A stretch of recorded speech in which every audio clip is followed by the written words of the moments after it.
ውድ ወገኖቼና ወንድሞቼ እንደምን አደራችሁ?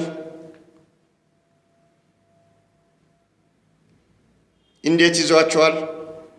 እንዴት እየወጣችሁ እንዴት እየገባችሁ ነው? ወደ ደረሳችሁ የምንሰማው ምንጭ ትክክል ተጨባጭ ከሆነ ይሰየው እያልኩ በአገራችን ውስጥ ሰላም እንዳይኖር ጸጥታን ለማናጋት የተነሱ ምናምንቶችን ለአንድና ለመጨረሻው ለመደምሰስ ዝግጁነታችሁን አጠናቃችሁ ጎራዴያችሁን ከሰገባው መዛችሁ ከነኚህ ቢንያዊው በከር ልጆች ከነ ሳቤ ምናምንቶች ጋር ግንባር ለግንባር ፍልሚያ ያገጠማችሁ ድል በድል እንድትቀዳጁ ፈጣሪ አብረዋችሁ ይሁን እያልኩ የሚከተለውን ባጭሩ ማሳወቅ እፈልጋለሁ።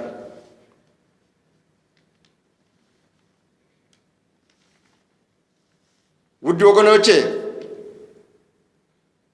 በዓመተ ፍዳ ዘመን ንጉሥ ዳዊትን እስራኤላውያን ክደው በቢንያዊው በክር ልጅ ሳቤ ዓመፅ ቀስቃሽነት ምን እንደተፈጸመ ምን እንደተደረገ ምን እንደሆነ ለአንበሳ አይመትሩም ለአዋቂ አይናገሩም ይባላል። ታውቃላችሁ። ከዳዊት እድል ፋንታ የለንም።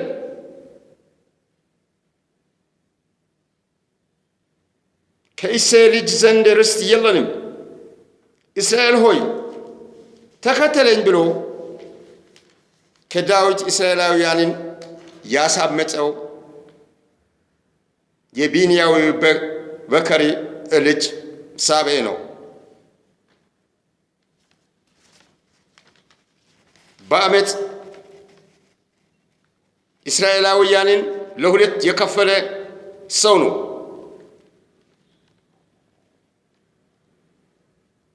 እንዲሁ ዛሬ በ21ኛው ክፍለ ዘመን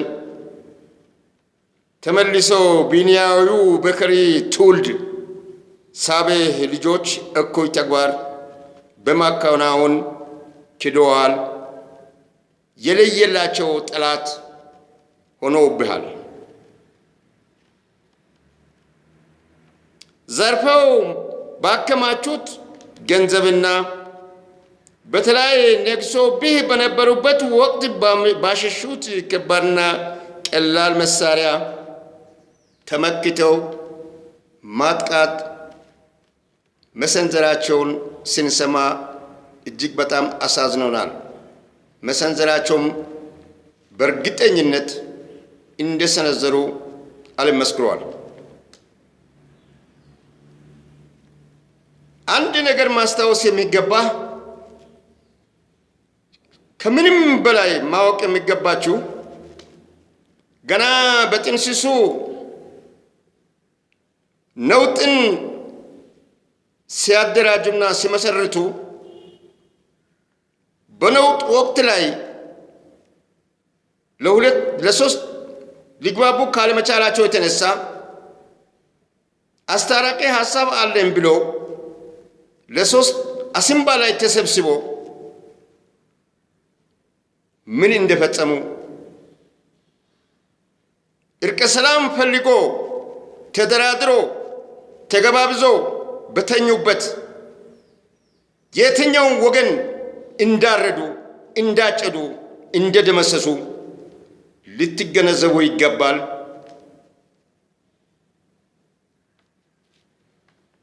ልትረሱም የማይገባ ትልቅ ማስታወሻ ነው። የነ ሳቤ ዓመፅ የበክር ልጆች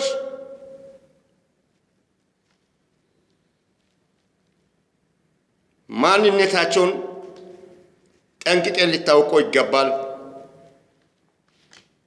አሲምባ የፈጸሙትን ደባ መርሳት የለባችሁ። አሁንም በዛ መሰረት ነው የደገሙብኝ። አብሮ ሀገሬ ልጆች ናቸው ብለ አስታጥቄ አብሬ ተሰልፈ እያለ ነው በውስጤ ገብቶ የፈጸሙብኝ። የቅርብ ጊዜ ትዝታውን ሌላውን ደግሞ አትርሳ። መቀሌ እንዴት ገብቶ ታራሚዎችን ማስለቀቅ እንደቻሉ ያመንኩ የሚታመኑት የማትጠራጠራቸው ሰው መስሎ ገብቶ ነው። ዛሬ እንደዚሁ አሁን ሞኖክሰዋ ቆብ ደፍታ ዘንግ ተሸክማ አንተን የምትሰልለው እንዳትረሳ። የመረጃ ደህንነት የመረጃ ትንሽ የለም።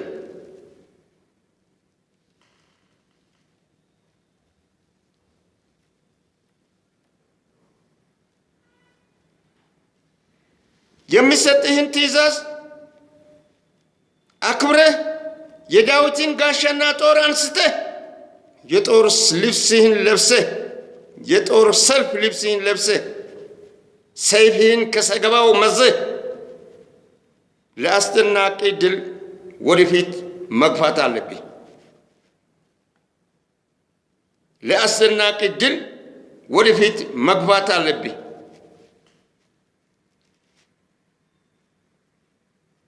የበክሪ ልጆች የነሳቤት ትውልዶች ሳቤ እንዴት እንደተደመሰሰ የምታነቡና የምትረዱ ሰዎች ካላችሁ ልታውቁ ትችላላችሁ። ሳቤን ከነ ከተማው ነው የደመሰሰው ዳዊት።